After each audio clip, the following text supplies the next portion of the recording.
இந்தியாவை பதட்டமாகவே வைத்து தங்கள் கைகளிலேயே நாட்டை வைத்திருக்க பாஜக முயற்சி செய்வதாக போக்குவரத்து துறை அமைச்சர் சிவசங்கர் பகிரங்க குற்றச்சாட்டை முன்வைத்துள்ளார். அரியலூரில் சிவசங்கர் செய்தியாளர்களை சந்தித்தார். அப்போது பேசிய அவர், மோடி தலைமையிலான பாஜக அரசு தொடர்ந்து தமிழகத்தை வஞ்சித்து வருவதாக தெரிவித்தார்.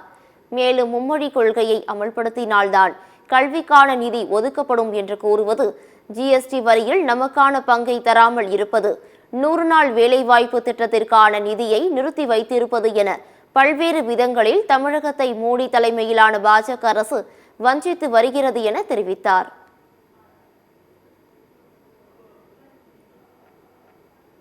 ஒரு ஸ்தம்பித்து போகின்ற சூழலை உண்டாக்க வேண்டும், பதற்றமான சூழலில் இந்தியாவை வைத்திருக்க வேண்டும் என்பதுதான் அவர்கள் நோக்கமாக இருக்கிறது.